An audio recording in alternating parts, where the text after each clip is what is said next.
guider, pour nous protéger, pour veiller sur nos âmes et pour nous nourrir. À nous de faire quoi? De servir Dieu au travers d'eux. Nous devons obéir à nos conducteurs. L'objectif de ce message, bien-aimé, est d'enseigner le fidèle. Que le fidèle comprenne que servir le pasteur, c'est servir Dieu. Servir le conducteur que Dieu a établi, c'est servir Dieu. Que le fidèle comprenne que apprendre à aimer et respecter le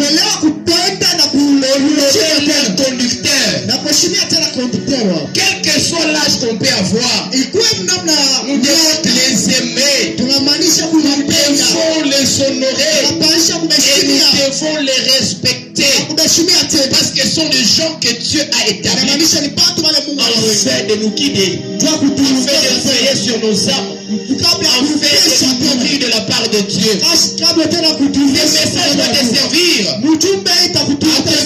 une obéissance spirituelle saine,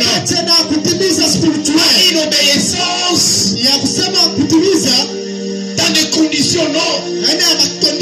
Pas une obéissance des contraintes, non. Mais une obéissance saine de ton cœur. Une obéissance qui vient dans la joie.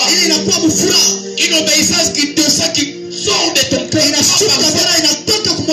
parce que ton pasteur est ton frère. Pas parce que ton pasteur est ton vieux, ton oncle, mais parce que cette obéissance vient d'une obéissance saine.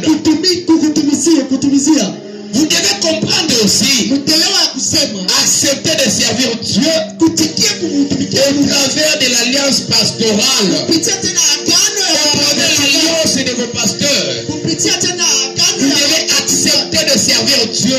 Vous devez être dans la joie et servir Dieu au travers de l'alliance qu'il a fait avec vos pasteurs. Parce que chaque appel a une promesse.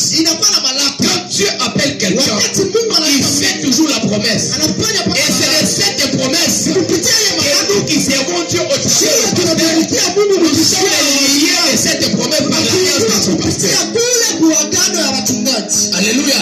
Mais quand on n'accepte pas cette alliance, nous ne serons jamais sous son alliance. Quelles que soient les bénédictions promises dans cette alliance, quelles que soient les promesses faites dans cette alliance, ça nous sera difficile y parvenir parce que nous n'acceptons pas d'être connus par cette alliance. Que Dieu nous bénisse. Amen. Cet enseignement doit vous servir à rejeter toute rébellion spirituelle cachée. Que Dieu nous bénisse. Cet enseignement doit vous servir à rejeter toute rébellion cachée.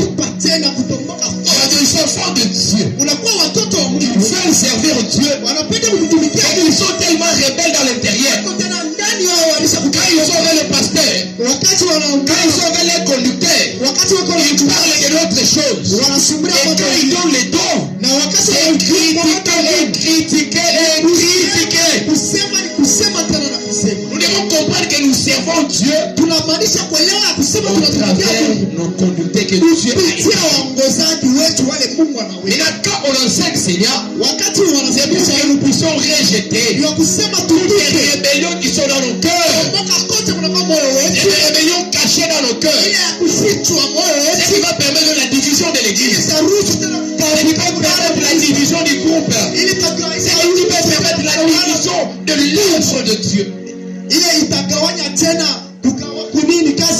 Alléluia. Amen. Alléluia. Amen. Nous devons comprendre que nous servons Dieu au travers les hommes qu'il a établis. On ne peut pas prétendre aimer Dieu et quand on n'aime pas celui que Dieu a établi. On n'aime pas, on ne respecte pas. On ne respecte pas celui que Dieu a établi. Parce que c'est par son canal que Dieu doit bénir son église. C'est par son canal que Dieu doit toucher les âmes. Parce qu'il est établi pour guider les âmes de Dieu. Il est établi pour nourrir les âmes de Dieu. Il est établi pour protéger les âmes de Dieu. Il est établi pour guider les âmes de Dieu. Dieu.